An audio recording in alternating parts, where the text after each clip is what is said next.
পাড়া মহল্লায় বিপিএল এর দল দিয়ে বিপিএল কলঙ্কিত হয়েছে। বাংলাদেশ ক্রিকেট বোর্ড এখন এমন অবস্থায় পড়েছে যে কাঁটাটা গলায় লাগলে যা হয় ফালানো যাচ্ছে না, গিলেও খাওয়া যাচ্ছে না। বাংলাদেশ ক্রিকেটের সবচেয়ে বড় আসর, ঘরোয়া ক্রিকেটের সবচেয়ে বড় tournament Bangladesh premier league BPL cricket. আর বিপিএল ক্রিকেটের সাথে কিছু একটা শব্দ খুব ভালোভাবে যায়, যেমন বিপিএল মানে হচ্ছে বিনোদন লিগ। বিপিএল কে মানুষ যাচ্ছে তা ভাবে আখ্যায়িত করে, কারণ প্রত্যেকটা বছর বিপিএল একটা না একটা বিতর্ক থাকে। এবারে বিপিএল এর শুরুর আগে আমরা দেখছিলাম ক্রিকেট বোর্ড থেকে শুরু করে বিপিএল এর গভর্নিং কাউন্সিল প্রত্যেকে বলছিল এবারে বিপিএল হবে স্মরণকালের সেরা বিপিএল। হ্যাঁ, স্মরণকালের সেরা তো হয়েছে কোন দিক দিয়ে?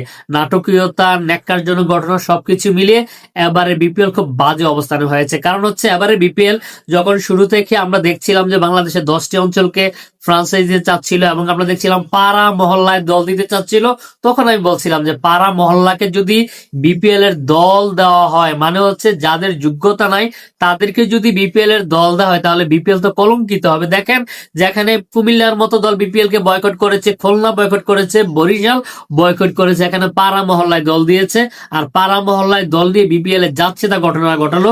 বিপিএল এর ইতিহাসে সবচেয়ে ন্যাক্কারজনক ঘটনা আজকে ঘটলো। আমরা আসলে এবারে বিপিএল এর খবর কিন্তু আমরা কেউ রাখছিলাম না, তো পত্র পত্রিকা যখন ন্যাক্কারজনক খবরগুলো সামনে চলে এসে তখন দেখলাম কালকে নাকি বিপিএল শুরু হওয়ার কথা। আর বিপিএল শুরুর আগে যেটা হলো যে সিলেটে যে প্রস্তুতি মানে প্রিপারেশন নিবে, তারা যে প্রস্তুতি নিবে, প্রস্তুতি অবস্থায় প্র্যাকটিস ম্যাচ থেকে মানে একটা দলের নামটা নিতে ইচ্ছা করে না, ওই যে নোয়াখালীর একটা দল, তারা নাকি বিপিএল এ খেলতে গিয়ে মানে প্লেয়ারদের এবং ম্যানেজমেন্টের দ্বন্দ্বের ফলে বিপিএল এর তাদের যে দলের যে কোচ খালেদ মাহমুদ সুজন, সেই সুজন বাংলাদেশের যে জনপ্রিয় কোচ, উনি মাঠ ছেড়ে চলে যাচ্ছে, সাথে তালহা জুবায়েশও চলে যাচ্ছে, তারা সিএনজিতে করে যাচ্ছে এবং খুব যাচ্ছে। সাংবাদিকরা তাদেরকে ধরছে, প্রশ্ন করছে, তখন তারা বলছিল যে এবারে বিপিএল এর মতো বাজে বিপিএল তারা আর কখনো দেখে না। তারা তো অতীতে বিপিএল এর সাথে ছিল, তারা বলছে তাদের এত বাজে অভিজ্ঞতা এবারের মতো আর হয়নি। হবেই না কেন, এরকম পাড়া মহল্লায় দল দিতে তো হবে। এবং দেখেন বিপিএল এর আবার যা হচ্ছে, আজকে সকাল থেকে যে নিউজগুলো আসছে, বিপিএল শুরুর আগ মুহূর্তে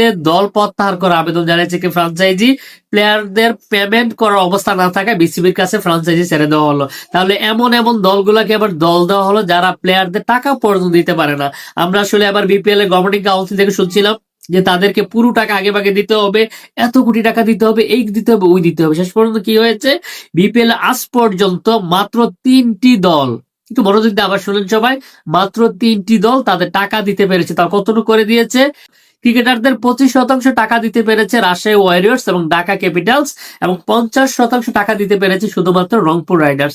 বাকি যে 3টি দল আছে তাদের কি অবস্থা? তো বিপিএল এ যখন এরকম পাড়া মহল্লায় আননুন কোম্পানি গুলাকে, যাদের কোনো অতীত হিস্ট্রি ভালো নেই, তাদেরকে যখন ফ্রাঞ্চাইজি দিবে, বিপিএল এর তেমন বাজে অবস্থা হবে। আমরা আগেই বলেছিলাম পাড়া মহল্লায় দল দিলে বিপিএল এর যাচ্ছে তা অবস্থা হবে। বিপিএল গভর্নিং কাউন্সিল এবং বিসিবির উচিত বিপিএল কে এখন ফুল স্টপ করা, এখানে স্টপ করা উচিত। আপনাদের মন্তব্য কি কমেন্টস করে জানাতে বলবেন না। আজকের মতো এখানে শেষ করছি। আল্লাহ হাফেজ।